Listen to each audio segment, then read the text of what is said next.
Redes, hosting, tecnología, eduardocollado.com. Hola a todos, muy buenas, yo soy Eduardo, esto es eduardocollado.com y hoy capítulo número 259. Hoy tenemos charleta de esas chulas. Yo hoy no estoy solo y tengo a dos personas por aquí que saben mucho. El primero, Adrián, ya lo conocéis, el señor Almenar, hemos hablado de él muchas veces, ¿no? Muy buenas, Adrián. Muy buenas, Eduardo, ¿qué tal? Y hoy tenemos, redoble de tambores, a Jordi Palet. Muy buenas, Jordi, ¿cómo estamos? Muy buenas, ¿qué tal? Jordi es, para el que no lo conozca, si es que queda algún ser vivo y pensante que no sepa quién es, eso es que ha nacido en el 95 o posterior, no sé, no puedo entenderlo, ¿vale? Es, es de la empresa The IPv6 Company. Es una persona que lleva trabajando en el desarrollo de IPv6 desde el año 97. 99 prácticamente, sí. ¿Vale? O sea, empezó en el siglo XX. Cuando la gente no sabía qué era eso de IPv6, Jordi estaba escribiendo papers ahí en el IETF. Y bueno, si entráis en su web, que es theipv6company.com, ahí tenéis la de Dios de cosas para rebuscar. Y bueno, yo a Jordi pues le conocí hace mucho tiempo en una reunión que yo aparecí por ahí de oyente. Luego nos reunimos en un sitio y bueno, y desde entonces pues Snox y bueno, hay más cosas que nos hemos ido viendo. Y hoy nos hemos juntado para debatir un poquito sobre IPv6, para que Jordi nos ponga un poquito al día de cómo está la situación en el mundo, porque el mundo no es solo España, es mucho más grande. Y luego también está aquí Adrián, que ha estado una temporadita fuera de España y entonces pues ha visto cosas que no creeríais sobre IPv6 y nos la va a trasladar. Así que, chicos, cuando queráis, ¿cómo veis la situación de nuestro queridísimo IPv6 en España? Te digo una frase. Venga. Uno no puede ser profeta en su tierra, lo juro. He puesto en marcha proyectos de IPv6 o he hecho formación a clientes o cursos gratuitos en probablemente ya he sobrepasado los 150 países. En España he hecho muchísimo también, pero es donde menos despliegue real he conseguido. Incluso en países de la esquina más perdida del mundo, como te puedo decir Vanuatu, que es el lugar más alejado donde puedes viajar desde España, he hecho más o he conseguido más que en España. Pero bueno, tiempo al tiempo. Es complicado, es muy complicado. ¿Por qué crees que la cosa está así? ¿Por qué no nos movemos? Al final, mi punto de vista y dicho por gente de dentro de las compañías que no se mueven, obviamente, es que suelen ser decisiones de marketing, decisiones de ejecutivos. No, es muy raro que sean decisiones contrarias a IPv6 de ingenieros. O sea, yo creo que no hay ingeniero hoy en día que no lo tenga clarísimo. Aunque hay por ahí todavía algún negado de IPv6, pero bueno, es muy raro. Pero bueno, cuando una multinacional, que son las que suelen ir más retrasadas en el caso español, tiene direcciones IPv4 o está desplegando IPv6 en otras partes del mundo y trae las direcciones que le sobran aquí, pues claro, evidentemente no le interesa, y hasta que no llegue uno que sea competidor suficientemente importante, no va a dar el salto. De hecho, hay una presentación muy buena de Jeff Houston que preparó para el RIPE de Marsella, que nos pilló a Joao Damas, a Jeff Houston y a mí. Nos juntamos de puñetera casualidad. Bueno, primero estaba Jeff y yo, nos juntamos, coincidimos de casualidad en el aeropuerto de Barajas y habían cerrado el tráfico aéreo en Marsella. Íbamos a volar para allá y estábamos en tierra sin saber cuántos días íbamos a tardar, y Joao volaba al día siguiente y los trenes tampoco circulaban en Francia, con lo cual prácticamente al final tuvimos que coger tren hasta Barcelona y desde allí coche de alquiler los tres para llegar a Marsella. Bueno, pues durante el trayecto de tren, Joao terminó la presentación que iba... Perdón, Joao. Jeff terminó la presentación que iba a hacer para el RIPE y era precisamente... Y me estuvo comentando y preguntándome un poco mi punto de vista. Y era precisamente explicar por qué en algunos países IPv6 se despliega antes y en otros no. Y la conclusión al final es que no es ni porque sean países ricos, ni pobres, ni por el nivel de vida, ni por cosas de ese tipo, sino porque cuando llega uno suficientemente significativo, que no necesariamente es un operador dominante a veces, pero es un operador que crea un cierto impacto, todos los demás se ven obligados a acelerar sus planes. Y está comprobadísimo. Te puedo comentar anécdotas que son absolutamente increíbles y te podría contar prácticamente de cada país de Europa y de algunos otros países del mundo el por qué ha tenido ese despliegue IPv6, ¿no? Si quieres luego te comento alguno en concreto. Luego, ahora me gustaría, Adrián, que nos cuente, a ver, porque en Europa, que es lo que yo conozco, ¿vale? Yo tampoco es que me dedique por ahí a viajar por el mundo, pero en Europa tenemos una idea bastante europocentrista, ¿vale? De que nosotros somos un poco el ombliguito del mundo y que somos los que estamos más avanzados en ciertas cosas. Pero Adrián ha estado ahora unas semanas en Latinoamérica y no. La verdad es que a mí me ha dado un baño de realidad monstruoso según me iba mandando los pantallazos de sus direccionamientos. Cuéntanos un poquitito, Adrián. Sí, a ver, bueno. Es muy gracioso, sobre todo el despliegue. Eso lo he comentado contigo en algunas fotos. Tiene mucha gracia que el despliegue, por ejemplo, en Latinoamérica de la fibra óptica, que tanto conocemos aquí, que aquí va toda canalizada por bajo tierra, allí es toda entre postes aéreos. Claro, es mucho más económica, porque también la gente que la compra, pues no tiene los mismos recursos que tiene en Europa, no son los mismos, el PIB no es el mismo, la gente no gana lo mismo y no pueden pagar lo mismo por un servicio de fibra. Entonces, claro, los costes de obra civil al final es lo que mete el mayor coste del despliegue de una red. Pero lo interesante es que a pesar de que, bueno, muchas veces se comenta, ¿no? Que el despliegue IPv6, que el coste de los equipos, que el coste de reeducar a los ingenieros o de entrenar a la gente de soporte para poder... mentira. O sea, no es verdad. O sea, queda demostrado que no es cierto cuando tú llegas a un país de estos. Yo voy a poner el caso de uno, Brasil.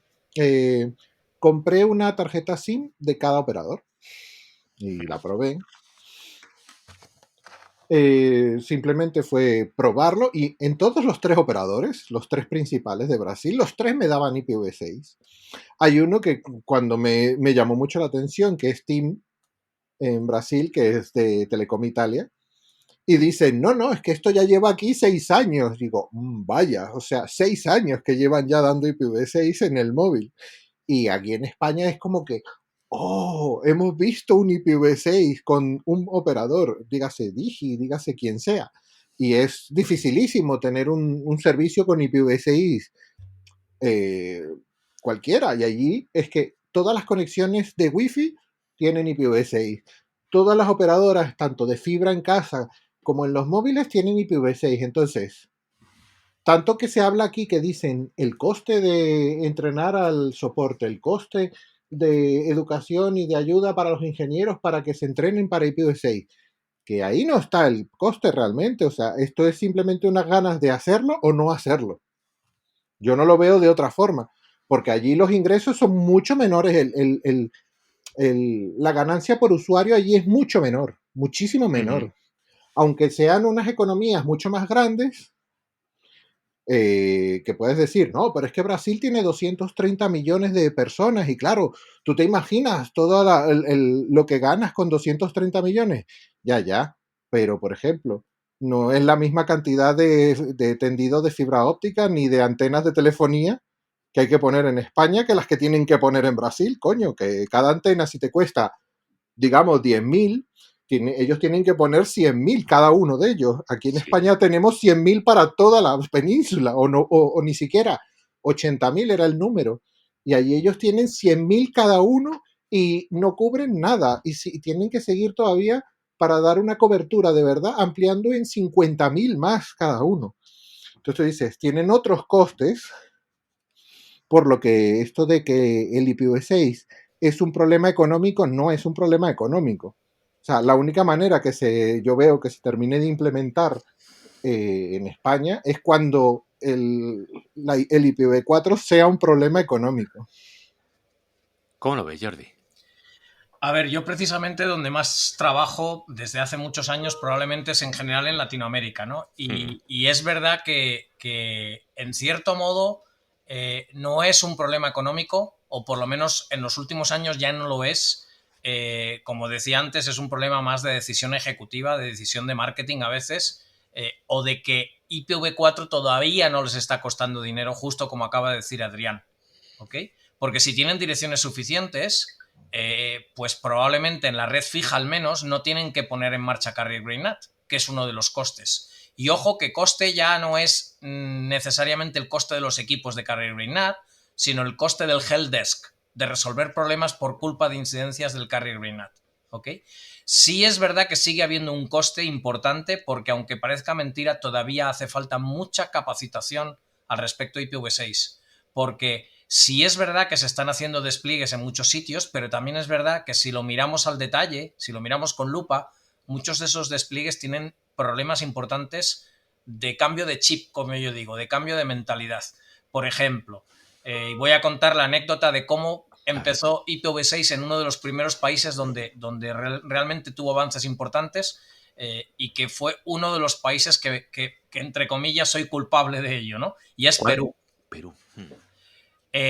Perú, la cuestión es que desde que el ACNIC prácticamente fue fundado, no sé si fue año 2001, 2002 más o menos, yo creo que fue luego en el año 2003-2004 que me invitaron a uno de los eventos del ACNIC, no sé si era el segundo o el tercer evento del ACNIC, sabéis que todos los RIRs hacen 2 eventos por año normalmente, para dar un curso de IPv6. A partir de ahí surgió la idea de por qué no hacíamos, además de una jornada completa que se hacía si el evento empezaba todos los lunes, el domingo anterior hacíamos una jornada de 8 horas hands-on de IPv6, es decir, manos al teclado para que realmente no fuese solo teoría. Entonces yo me montaba una red wifi, me montaba un túnel con IPv6, etcétera, etcétera, el sábado por la tarde, y el domingo lo tenía el curso el día completo. Y esto lo estuve haciendo durante, pues no sé, quizás 10 años. O sea, ya he perdido la cuenta, pero probablemente han sido muchos años de hacer ese curso en todos los LACNIC. Además montamos lo que llamamos el IPv6 Tour, que fue, pues como se dice de las bandas de rock que hacen un tour, pues esto fue en cada país de Latinoamérica. Hacíamos 3 días de capacitación y íbamos rotando país por país. A lo mejor yo me tiraba 2 o 3 semanas por allí, hacíamos una serie de países, al cabo de un mes otra serie de países y así me recorrí todos los países. Eso era además de los eventos del ACNIC. Pero concretamente lo que ocurrió es que en el evento del ACNIC que se hizo en Lima, no sé si fue el primero o el segundo que se hizo en Lima, coincidí con el director general de lo que era una nueva compañía de Telefónica allí, que era Telefónica de Empresas de Perú. Y que como era una empresa naciente allí, tenía una infraestructura nueva, les habían puesto una red relativamente sencilla de MPLS, y cuando yo estaba montando el túnel me dice, bueno, es que nosotros tenemos MPLS, tal, podríamos... A ver, este operador es el que da o el que patrocina el enlace para la red del evento en el hotel, ¿ok? Porque siempre que se hace un evento, pues normalmente el hotel no tiene capacidad y se buscan enlaces adicionales. Bueno, pues este señor, que era el director general o el director comercial, no me acuerdo muy bien, me dijo, oye, en lugar de tal, ¿por qué no lo montamos directamente en la red? Y le dije, si me dejas, lo ponemos en marcha en un momento. Y configuramos IPv6 en la red de Telefónica de Perú sin ventana de mantenimiento ni nada. A ver, sabes que poner IPv6 en MPLS no tiene problemas, ¿no? Sí. LACNIC asignó el prefijo, todo sobre la marcha. Hablé con TIUS, que es la red de tránsito internacional de Telefónica, con las personas de contacto. Oye, que necesitamos tránsito IPv6 de esta noche para mañana. Además, lo tenemos que hacer ya, lo tenemos que probar. Todo esto en medio de un fin de semana. Total, que se quedó en marcha IPv6 en Telefónica de Perú. Y a partir de ahí, cuando ellos empezaron a comprar CPEs, que en aquel momento solo tenían ADSL, dijeron, oye, pues vamos a pedir ADSL. Y sin planificarlo, sin estudiar, vamos a pedir IPv6 en los CPEs ADSL. Sin planificarlo, sin estudiarlo ni nada, empezaron a montar Dual Stack. Pero claro, una decisión ejecutiva, que es lo que decía. Eso fue justo lo contrario de lo normal. Claro. A ver, en realidad fue una decisión. La decisión ejecutiva fue ponerlo en el core. El que luego se pusieran CPEs con Dual Stack, ahí ya no lo tengo claro porque ya no fue un tema mío, sino que fue un tema que surgió al cabo de varios años, porque como ya estaba IPv6 en el core, pues ¿por qué no? ¿Ok? Y, por ejemplo, ahí lo que pasó es que entregaban un /64 a cada usuario. Y por eso digo que sigue habiendo muchos problemas de capacitación. Y eso de que entregan un /64 sigue ocurriendo en muchos países. Y es por falta de capacitación, por el cambio de chip, por no entender realmente cómo funciona IPv6 comparado con IPv4. Entonces, eso es un ejemplo clarísimo de que efectivamente hay muchos países en los que se ha hecho mucho mejor, también han tardado más, pero países que han sido muy lanzados, pues habrá cosas que se hayan hecho mejor y otras que se hayan hecho peor. Y ese es el ejemplo que ponía en Perú. Y de hecho, lo que ha ocurrido en Perú es que cuando han empezado a hacer el despliegue de GPON, les han adelantado los competidores porque lo han hecho mejor y han crecido más en tráfico IPv6 los competidores que el que inicialmente había sido el primero. ¿Qué decías, Adrián? Hombre, que tenía gracia eso de lo que dice del /64. Por ejemplo, en la red móvil, en el caso de Brasil, yo veía casos de que se daba un /60. Vale, que no es algo del está todo mal configurado eso, evidentemente. Claro. Pues eso demuestra la falta de capacitación. Claro, pero esto, no voy a decir el operador, pero había uno que daba un /60. Después, sin embargo, tú veías en las conexiones de fibra que ellos daban un /56 y entonces de ahí se daba un /64 a las redes que tú quisieras. Pues precisamente el único caso en el que hay que dar un /64 en cada PDP context es en la red móvil. O sea que justamente ahí no tiene sentido que des un /60 porque además es probable que muchos móviles con un /60 se vuelvan locos y no funcione. No, o sea, le dan un /60 para que coja uno del /64. No, pero es que hay muchos móviles que no lo van a coger bien. Claro, pero porque esperan solamente un /64. Me imagino que en ese caso lo habrían hecho porque, yo qué sé, tendrían unos equipos que esperaban que yo qué sé, que fueran routers 4G o conexión inalámbrica. No, es por falta de conocimiento y está mal hecho y probablemente eso les crea problemas. Fíjate, es algo que yo no había oído y que no sabía. Yo nunca he visto un /60 en producción. No, a ver, hay operadores que entregan en redes fijas /60 a través de DHCP, V6, Prefix Delegation, etcétera, etcétera. Porque dicen que un /56 sigue siendo mucho. Sí. Pero en la red móvil es precisamente donde no puedes entregar porque en la red móvil no se soporta DHCP V6PD, que es como un /60 va a funcionar. Claro. O sea que eso demuestra justo lo que yo estaba diciendo de que el que se esté desplegando IPv6 en algunos países no está contraindicado con que se esté haciendo bien o con que sí que realmente hace falta todavía invertir en capacitación. Es verdad que a nivel de coste de equipos ya no existe ese problema, en general. Es que la gente piensa en IPv4. Piensa en IPv4 e intenta traducir. Y claro, no puedes traducir. No, si cuando piensas en IPv6, la manera más sencilla de ver IPv6 es pensar en bloques y prefijos. No puedes pensar en... No puedes pensar en direcciones. No puedes pensar en IP sueltas porque Porque, a ver, porque la cabeza no te da. Tú tienes que pensar en prefijos. Un 64, un 62, un 128, un 56, un 48. Y simplificarte la vida. ¿Cuántas redes necesito? Esa es la pregunta. No. Hombre, a mí me... No, Ni siquiera. Barra 48 para todos, excepto los PDP Context, que son un barra 64. Sí, bueno, pero digo cuando tienes que hacer... Hombre, en una casa tienes que dividírtelo entre... Sí, pero por ejemplo, para una casa, Sí. yo un barra 48 me parece un poco excesivo. Para una casa. Léete el RIPE 690 y ahí tienes explicado los porqués. Y hay muchos. Hombre, pero sin embargo, en los exámenes de RIPE, en los Sí. exámenes de IPv6 y todo eso, Sí. También recomienda RIPE que, por ejemplo, si eres un ISP, des barras 56. Pues no barras 48. están haciéndolo mal. No Pues conocía no. eso, pero eso es un error gravísimo. Sí, pues lo Y pone además porque me extrañaría que digan eso y no hagan leer el RIPE 690. Además, el examen ese lo hemos aprobado los dos. Efectivamente, Pues- lo hemos hecho hace nada. Pues- Y una de las cosas que recomienda RIPE, es más, en sus tests, en la web Sí. de testing de RIPE, que te dicen, que te dan el curso, Pues te es dicen, un error gravísimo. Y hay Yo me lo muchas anoto, explicaciones RIPE para esto. 690. RIPE 690. Me lo voy, vamos, A ver, aquí no está. digo que sea un delito gravísimo, pero es bastante grave. No, pero ¿vale? yo quiero leérmelo. Esto... O sea, en el RIPE 690 se dice que en un caso extremo se podría dar un barra 56, sobre todo, y ojo, es por una cuestión de marketing. Si quieres diferenciar usuarios corporativos de residenciales.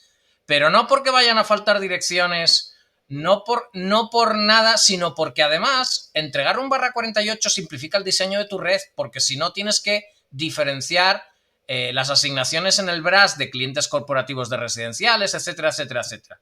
Igual que en el RIPE 690 se menciona que lo lógico en IPv6 es que utilicemos prefijos persistentes, no direcciones.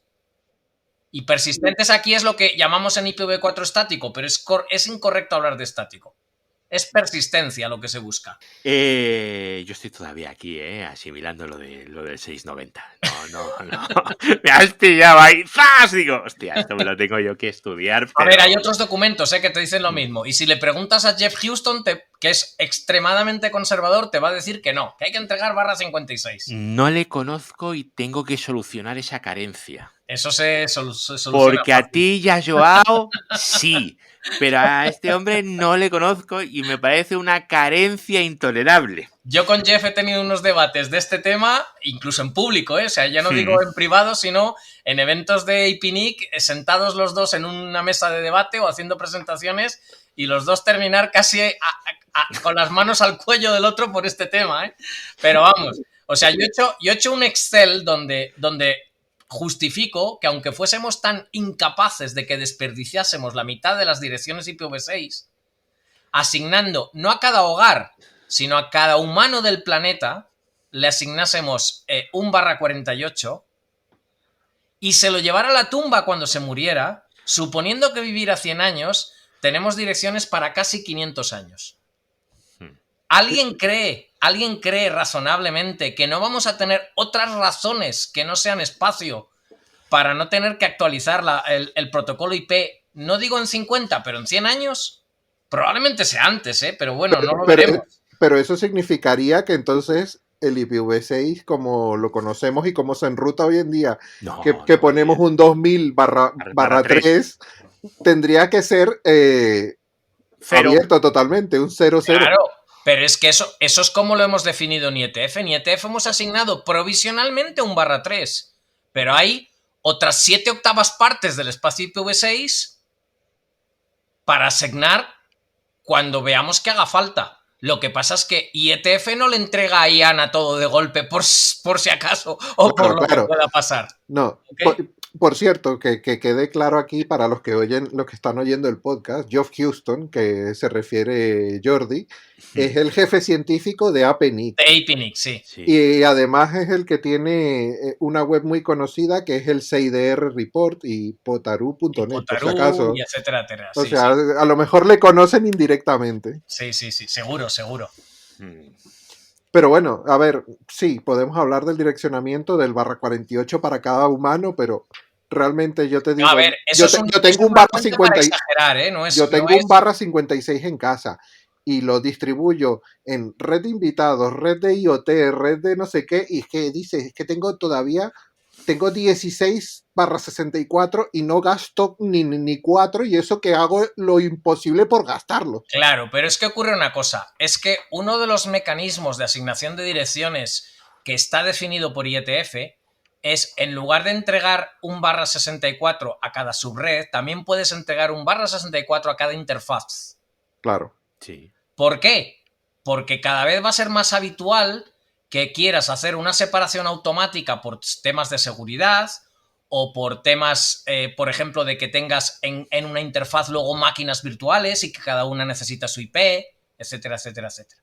Bueno, ¿Okay? por eso en el data center entregamos un /64 por servidor. Exactamente. Bueno, más que por servidor debería ser por interfaz, pero no sé si los servidores tienen una interfaz. Es que tienen una interfaz solo. Vale. Entonces le damos un /64 a la interfaz pública esa. Correcto. Hombre, pues eso está escrito, eso está descrito en un RFC relativamente reciente, que no soy coautor, pero sí que he contribuido al mismo, porque muchas veces contribuimos más a los RFCs de otros con comentarios, incluso redactando texto, aunque no seamos coautores, ¿no? Es decir, IETF no se trata de decir, a ver en cuántos RFCs soy coautor, se trata de contribuir a lo que haga todo el mundo, ¿no? Eso es lo suyo. Y se llama Unique Prefix per Host o algo así, que en realidad debería ser per interface, pero bueno, RFC. IPv6, bueno, a ver si me acuerdo de RFC. Por hablar así también, para comentarlo, tú puedes pedir, tú cuando pides direcciones IPv6 adicionales, por ejemplo, en el servicio que ofrecemos nosotros, te da un /64, porque como lo vas a asignar a otra interfaz o a otra subinterfaz virtual, tienes otro /64. Claro, porque sí. Es asignar por interfaces. Claro. Sí, el concepto es ese. Claro, pero es que también es como dice Ripe, tú piensa en bloques, piensa en prefijo, no pienses en, te doy una IP, entonces te doy un /128. No, hombre, no. Ya, pero si la gente no es capaz de dejar de pensar en RP, ¿qué quieres? Que empiecen a pensar ahí. El problema es que piensan en direcciones, no en prefijos. Claro, ese es el problema. RFC 8273, Unique IPv6 Prefix per Host. 8273. Pues a las notas del programa se va. Sí. Bueno, lo que estábamos hablando, pues eso, que a mí me impresionó que en Latinoamérica, estando ahí probando cualquier wifi en la calle, no todas, porque vamos a ver, muchas veces la gente lo que hacen es montar una wifi encima y le ponen su propio gateway y dejan todo IPv4 solo. Pero que normalmente las wifi de empresas que dan acceso a internet también, que le ofrecen gratis en la calle, tienen IPv6, que en los dispositivos móviles, en todas las compañías tenías IPv6, y tú dices una palabrota y dices, ¿por qué en España no hay nada así? O sea, no me puedo creer, o sea, estamos hablando de evolucionar, de vamos a gastar fondos europeos para la digitalización. Hostia, pero es que las empresas españolas, las mismas empresas de telecomunicaciones son las que nos están hundiendo en la miseria de no evolucionar hacia el futuro. Porque sí, vamos a invertir en cosas, pero no tenemos algo tan básico como una cosa para el futuro, para hacer más negocios, para hacer cosas de IoT y tener muchos más dispositivos conectados y no tanto CGNAT y menos problemas de congestión en la red y todo. ¿Me dejáis abrir una... ¿Cómo se dice? ¿Una fruta? ¿Una manzana? ¿Sí? ¿Un melón? Un melón. Pero, hombre, ¿para qué usar IPv6 pudiendo comprar IPv4? Ahí lo dejo. Hombre, luego seguimos con eso, si queréis. Luego, si quieres, te contestamos a eso, ¿vale? Sí. Luego a ver, yo creo que vosotros conocéis que en el 2011 se publicó un decreto ley en España, creo que fue el 29 de abril de 2011, me costó 10 años. De llamar todos los años a la puerta del ministerio correspondiente de turno en ese momento, no me acuerdo ahora cómo se llamaba, porque como cambia con cada gobierno el nombre del ministerio, ya estoy perdido. Pero básicamente yo llamaba todos los años a la puerta del ministerio desde el 2001, desde que empecé además a organizar los eventos de IPv6 en España. En el 2001 en el Escorial fue el primero. Y yo les decía, oye, que esto hay que hacer algo. Por lo menos a nivel de administración pública no podemos seguir comprando dispositivos que no tengan soporte IPv6, porque es con los impuestos de todos. Es decir, es cometer un delito con los impuestos de todos. Comprar equipos que dentro de 3 años los vamos a tener que cambiar cuando tienen que durar 5 años en la red, por poner un ejemplo, ¿no? Bueno, pues efectivamente en diciembre del 2010 me devolvieron la llamada por fin diciéndome, venga, ahora sí, después de 10 años que llevas aquí con el tema, ¿qué crees que debemos de plantear? Y entonces yo planteé una serie de puntos, como 20 o 30 puntos, para legislar al respecto.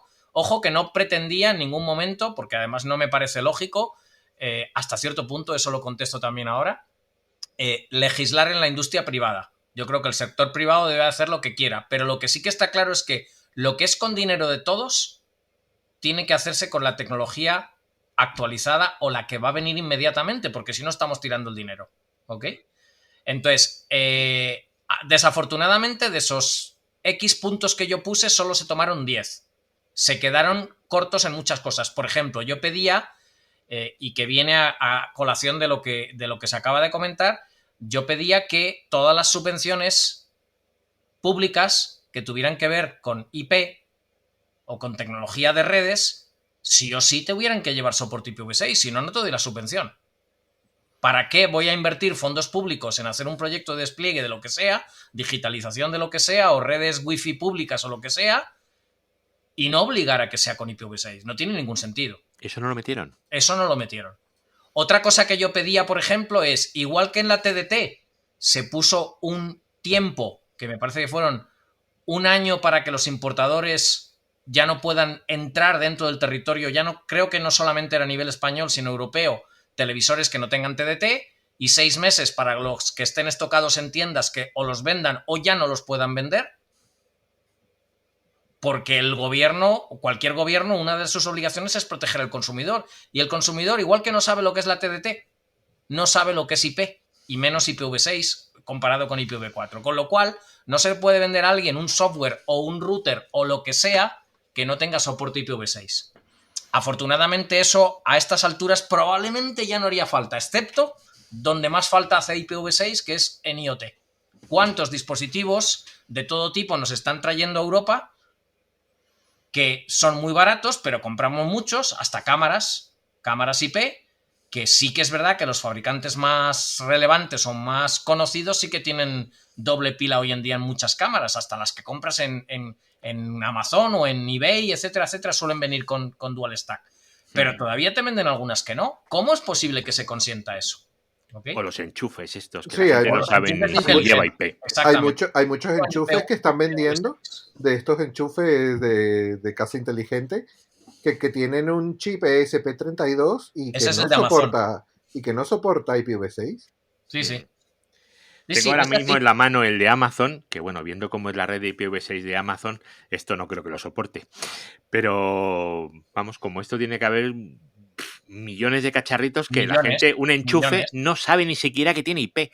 Saben que pones un enchufe y le dices a tu asistente, que no voy a decir el nombre porque si no salta, enciende la luz y la enciende, pero es como magia, ¿no?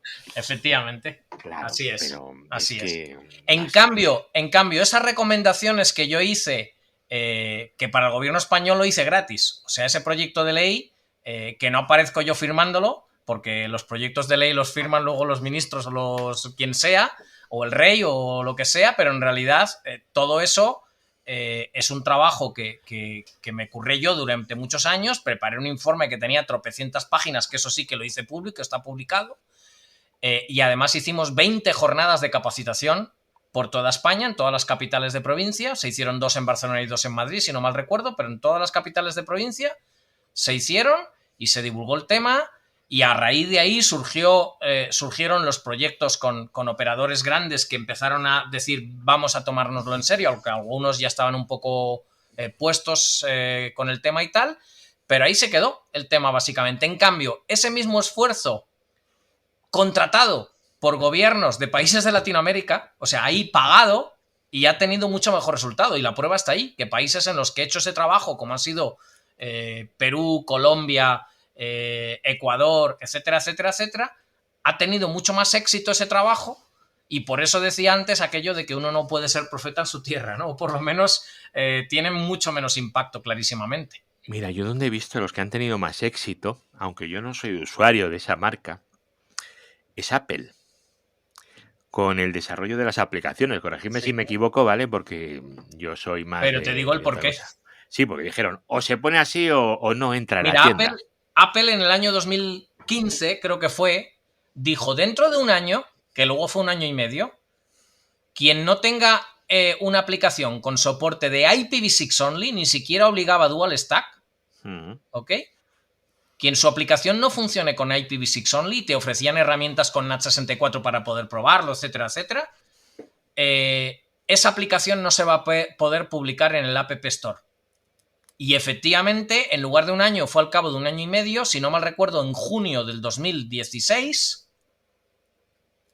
ya era oficial. Y lo que sí es cierto es que Apple lo que no ha hecho es retirar todas las que no cumplían de golpe, pero cuando mandas una actualización, revisan que además de cumplir criterios de seguridad, de ahorro de batería, etcétera, etcétera, cumpla criterio de que funcione en IPv6 only. Eso es básicamente legislar.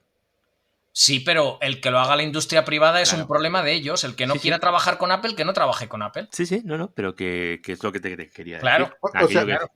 O sea que, Jordi, ¿tú no estarías de acuerdo como ha hecho, por ejemplo, como han hecho en la India, que dijeron para diciembre de 2022 todas las conexiones tienen que ser con soporte de IPv6? Justo acabo de decir que el gobierno está obligado a proteger al consumidor. Entonces yo creo que originalmente o inicialmente el gobierno no tiene que meterse en legislar a ese nivel. Pero cuando ya se daña al consumidor, por supuesto que se tiene que meter. Sí, porque por ejemplo, ¿okay? China se ha puesto una meta ahora, de que en 2030... Si quieres te lo cuento. China, por ejemplo, se ha puesto una meta que en 2030 tiene que ser 100% IPv6 only. A ver, te cuento lo de China y lo de India, de una tacada. China es una cosa que hay que tenerlo también aparte, porque no es un país... No es un país democrático.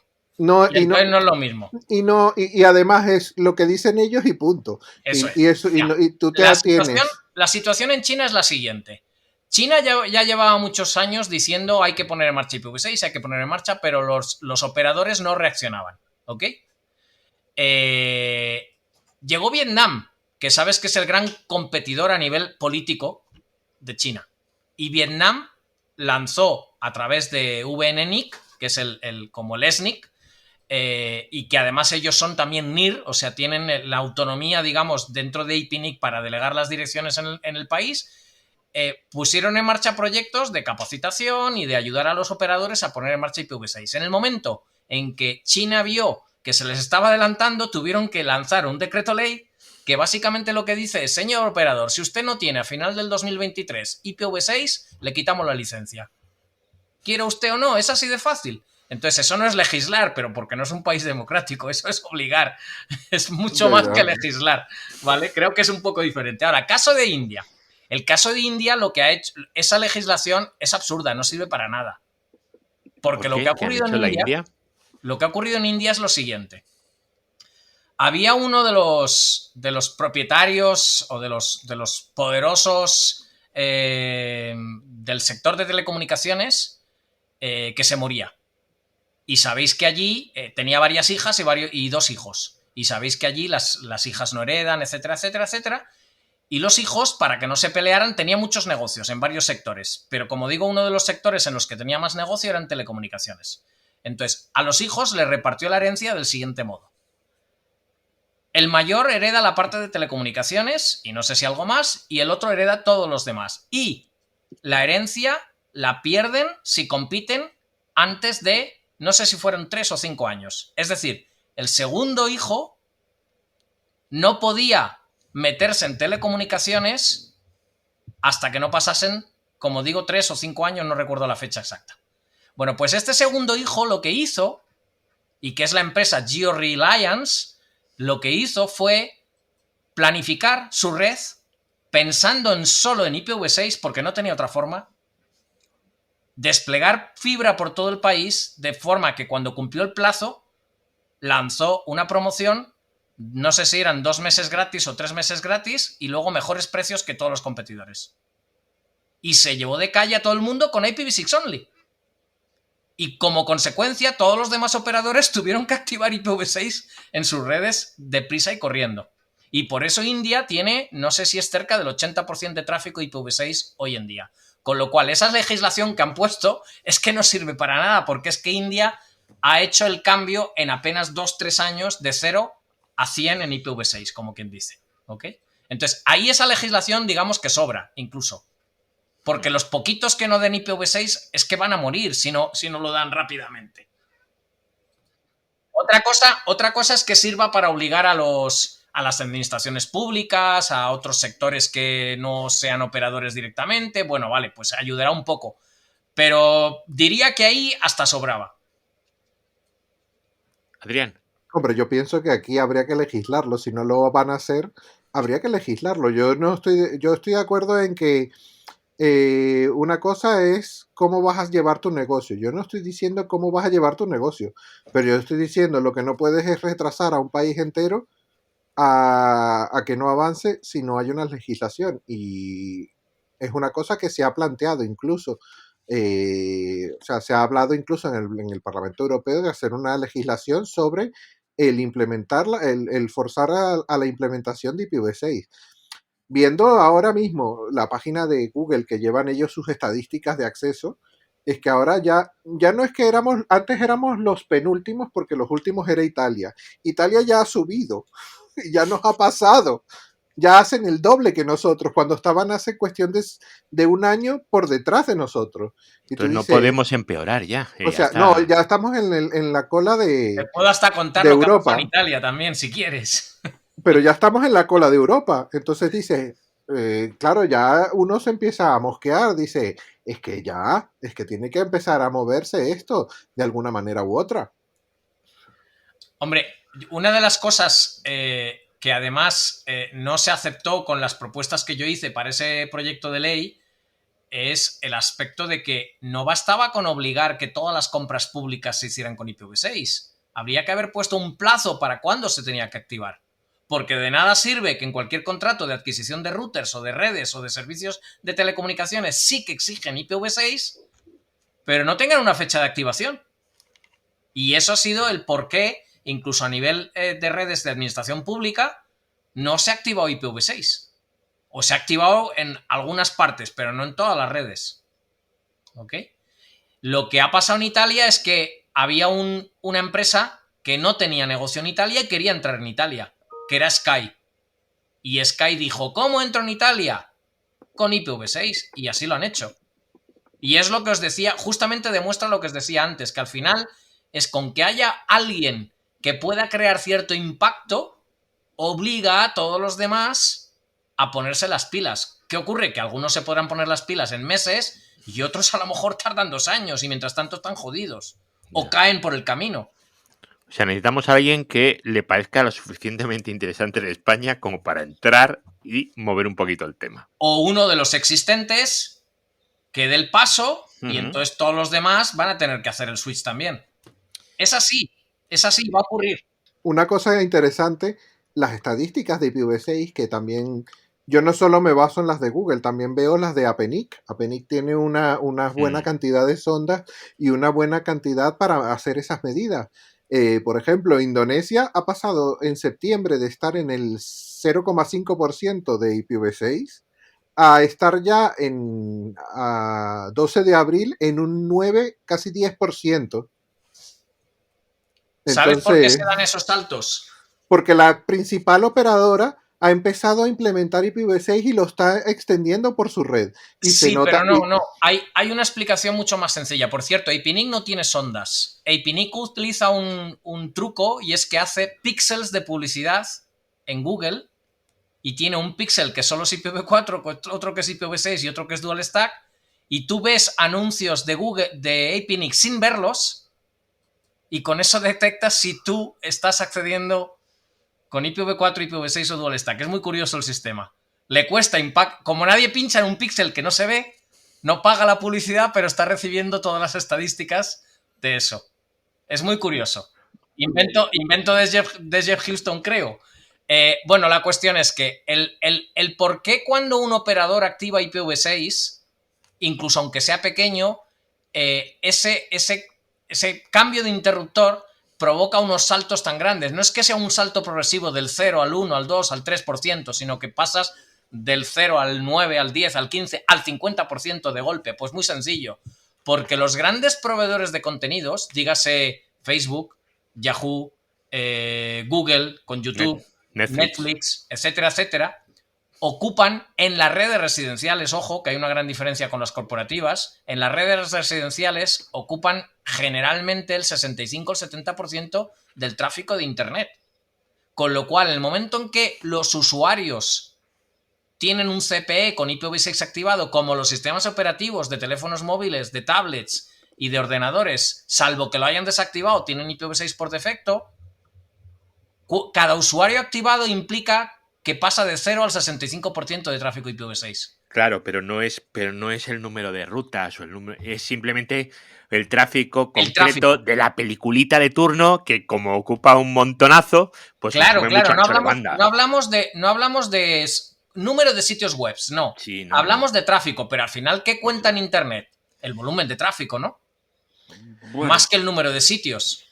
Claro, a ver, esto que comentaba yo de Indonesia pasa en septiembre hasta ahora, o sea, cada mes ha ido subiendo un 1%, y es según las medidas de APNIC, que ahí no estamos hablando del tráfico que contabilizan de los Netflix, ni los Facebook, ni nada de esto. Sí, pero esas medidas, ojo que lo que mide es que las medidas además hay que ponerlas en su correcta escala. No es lo mismo las medidas de APNIC, que son medidas de usuarios que tienen capacidad de acceder a IPv6, no de tráfico. Claro. Si lo comparas con las medidas que te da Facebook o Akamai o Google, que sí que son medidas del tráfico que llega con IPv6 a su red. Claro. ¿Okay? Claro, esa entonces, es la diferencia. Aunque coinciden bastante, pero son medidas muy diferentes. Uno son los megas, la cantidad, y el otro son las conexiones. Eso realmente. Es. Tú ves, por ejemplo... Las posibles conexiones a IPv6. Tú ves, por ejemplo, en IPNIC, en los stats de IPNIC, que España está en un 3,93%. Italia ya casi en un 6,5%. Uh-huh. Pero es que ves Portugal 38, Francia 41, Alemania 52, y tú dices, pero es que estamos alrededor de toda Europa en lo último. Grecia incluso está muy alto. Grecia 52,7%. Grecia también fue culpa mía. Pero también tengo una anécdota ahí, la queréis ¿En esos países nadie vende IPs? Sí, claro que siguen vendiendo IPs, pero al revés, las venden hacia los demás, hacia los pobres. Hacia nosotros. Porque, claro, es que... Bueno, a ver, antes has hecho esa pregunta. Sí, realmente no se puede hablar de venta de IPs. ¿Ok? Hablamos de transferencia de derechos. Lo que pasa es que todo el mundo abrevia. Las IPs no son una propiedad, para empezar. Las IPs voy a leer derecho de uso. Voy a leer un párrafo, ¿vale? A ver. Que lo tengo aquí subrayado, ¿vale? Que dice, los RIRs han sido concebidos para administrar, distribuir y asignar los recursos según la necesidad, de tal forma que un LIR/ISP tenga direcciones para poder conectar directamente a sus clientes basándose en la justificación de la necesidad. Las direcciones no son, por tanto, un bien con el que comerciar o hacer negocio. Me suena mucho ese párrafo. ¿Te suena mucho este párrafo? Este párrafo lo escribió tal Jordi Palet, parece, y por el ID del LACNIC parece que es febrero del 2022. No estoy seguro. Pone 2022-2. No sé si eso es febrero del 22, pero bueno, teniendo en cuenta que estamos en abril. Sí.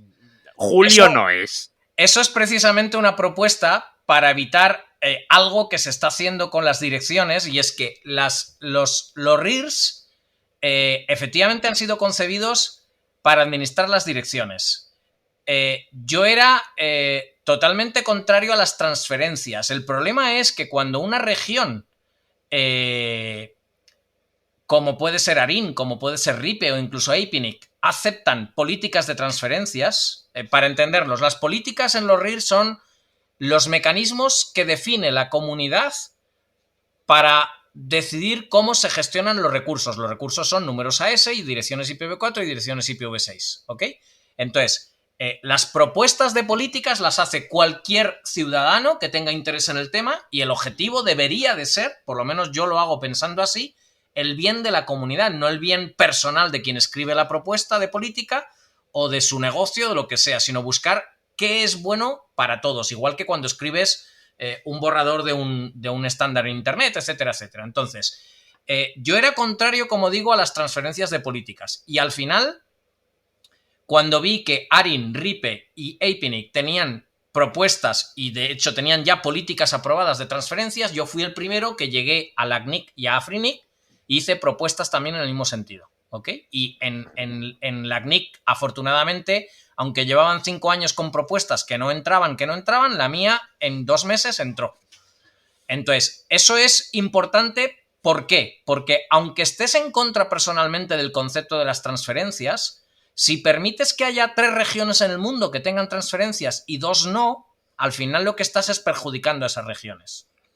Y las transferencias son necesarias llegado un momento porque cuando hay un despliegue significativo de IPv6 y en otras partes del mundo no hay direcciones IPv4 en los registros correspondientes, si no permites las transferencias desde otras regiones que les empiezan a sobrar direcciones IPv4, tampoco van a poder avanzar con el despliegue de IPv6, porque para desplegar incluso IPv6 only necesitas al menos un pool, un bloque pequeño de IPv4, sobre todo si eres un ISP nuevo o una empresa nueva, etcétera, etcétera. ¿Ok? Entonces, tiene todo el sentido del mundo. Entonces, lo que has leído es un paso más allá. Lo que ha ocurrido en los últimos años es que las transferencias era transferir el derecho de un bloque de direcciones. Bueno, pues lo que están haciendo algunos, que a mí me parece totalmente deshonesto, y como dice el párrafo que has leído, contrario a los orígenes de los registros, es que se están aprovechando de las transferencias y además de hacer transferencias lo que hacen es alquilar mensualmente las direcciones. Sí. Y alquilarlas una a una, como quien dice, ya no por bloques. Con lo cual, lo que hemos propuesto, y esa propuesta está presentada también en Arin, hay una versión preparada para AFRINIC que la voy a presentar en cuestión de días y otra para APNIC que también se va a presentar y haré en su momento una para RIPE también.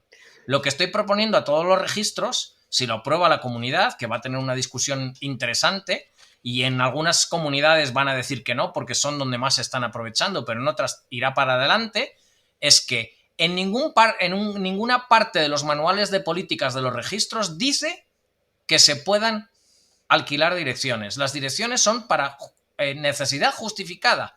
Si a ti te sobran direcciones, transfiérelas, pero no las alquiles. Porque para eso los registros las estarían alquilando directamente, por pura lógica. APNIC alquiló, vendió, hizo algo así, sacó $500,000. No, lo que ha ocurrido es que ¿Cómo fue lo de APNIC? White, que es la red académica de Japón, tenía unas direcciones legadas, las direcciones anteriores a la existencia de los RIRs. No sé si tenía un par de /8, no me acuerdo qué cantidad tenía. Y como precisamente ahí tienen un buen despliegue de IPv6, ya les empiezan a sobrar direcciones IPv4 y dijeron, las vamos a donar. Y lo que han hecho es una subasta al mejor postor de los derechos de uso.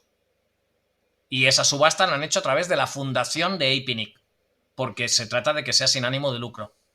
O sea, claro que obtienen dinero de eso, pero el dinero no es que lo haya recuperado White ni lo haya recuperado APNIC, sino que va a una fundación que da proyectos de todo tipo de desarrollo de telecomunicaciones en toda la región. Sí, me suena. Esto que estás contando me suena que... Vale. No, a ver, es que es un tema de la venta de las IPs, el alquiler de las IPs, una cosa un poco así. Oye, y una preguntita, ahora que es que lo hemos visto antes. ¿Tú qué opinas de la gente que vende los AES de 4 cifras por 60.000 euros? Pues es que los AES... Bueno, la propuesta que has leído tampoco deja eso. Sí, ya, pero ¿tú le ves algún sentido a eso? Ninguno, es absurdo. Es absurdo, ¿verdad? Es absurdo totalmente. Vale. Es absurdo. Pero además es que ahí sí que no hay política que lo autorice, con lo cual eso sería para revocarle ese recurso. No, pero es que además es que hay gente que cree que porque el número de AES sea más bajo vas a tener algún beneficio en el BGP pero es que no tiene nada que ver. No. Perdona, es que esto es una cosa que me ha venido ahora a la cabeza porque lo hemos visto antes. Yo no lo sabía, no lo había oído, pero vamos, me parece un absurdo totalmente. Sí. Pues piden eso, 60.000 euros o dólares, no sé si eran dólares o euros. ¿Qué eran, Adrián? $60.000, creo. Dólares, macho, por una S de 4 cifras. Tenemos un compañero que tiene una S de 4 cifras y le hemos dicho, tío, es tu oportunidad. Véndelo ahora mismo. El problema es que cobre los $60.000, luego llegue el registro donde lo haya recibido y se lo recupere. No, y entonces le toca devolver los $60.000. Yo creo que hay gente que lo vende, pero poca que lo compra. Ya, creo que no hay ninguno que lo compre, pero bueno. Sí. Bueno, algún loco lo habrá pagado, seguro. Lo que sí hay que ver es que el precio de las IPv4 se ha estabilizado un poco después de la locura del año pasado. Hombre, se ha quedado estable en $50 por IP. Con lo cual un /24 está en la nada desdeñable cifra de 13.000. Y a mí eso me pasa un poco como a Jordi, a mí eso me hierve la sangre, porque a ti te han dado un direccionamiento, igual que no se podía cobrar por las IPs, tú tenías que poner en la factura gestión de las IPs o lo que te diera la gana porque la IP no era tuya. Eso es. Entonces se está cobrando por algo que no es tuyo. Es como si yo me dedico a vender las plantas del vecino. O sea, me las ha dejado para que yo las riegue en verano, no para que yo las venda. No, porque la planta por lo menos es un bien que lo puedes tocar. Bueno, la IP es todavía es un bien intangible. Ya, bueno, pero yo qué sé. Bueno, es que yo creo que es por la moda, como los NFTs.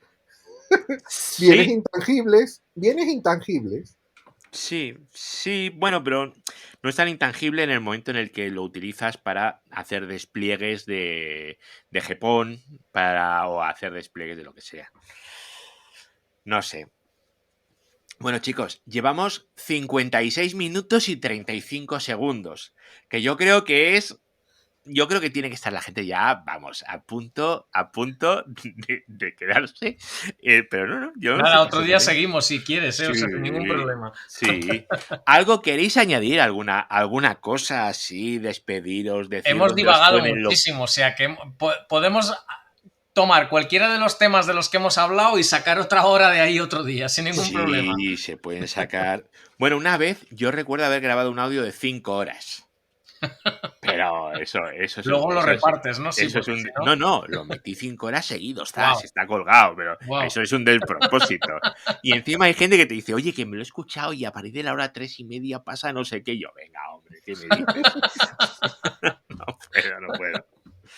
Bueno, pues, ¿dónde te pueden encontrar, Jordi? ¿Qué pueden saber de ti? ¿Dónde? Pues jordi.palet@theipv6company.com, bien fácil. O el Twitter, ya no me sé ni mi Twitter, pero vamos, por ahí estará también mi Twitter. Sí, porque yo te he escrito por ahí. Sí. Yo creo que es Jordi Palet, tal cual. Lo estoy mirando porque será posible que... Pues te lo digo. Sí, @Jordi Palet, efectivamente. ¿Y tú crees que la gente debería de ir el 12 de mayo al SNOG de Barcelona? Digo Barcelona porque toca en Barcelona.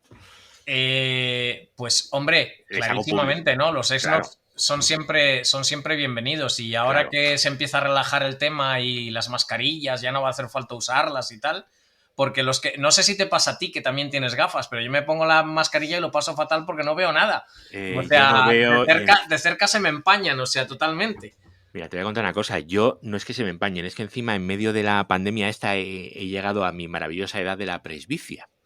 Entonces ya no veo ni con mascarilla ni sin mascarilla. A veces estoy trabajando y te juro que no veo el monitor.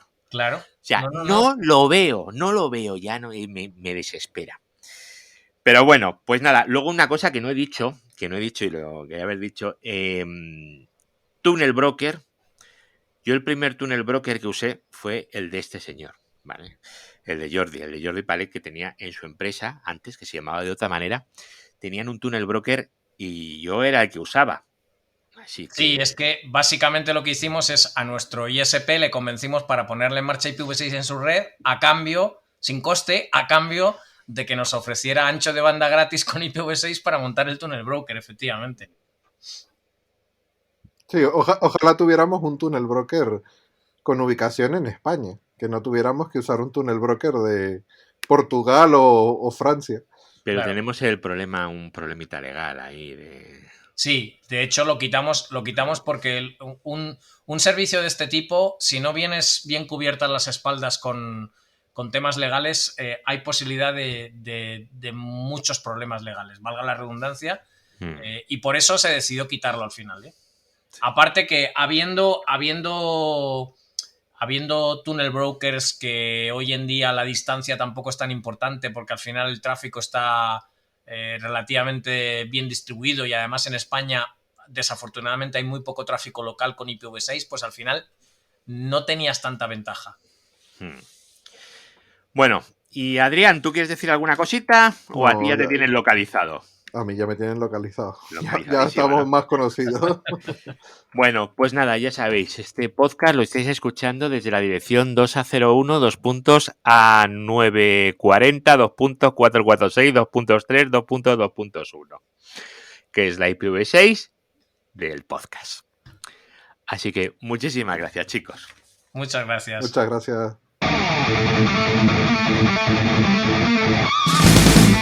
Redes, hosting, tecnología, eduardocollado.com.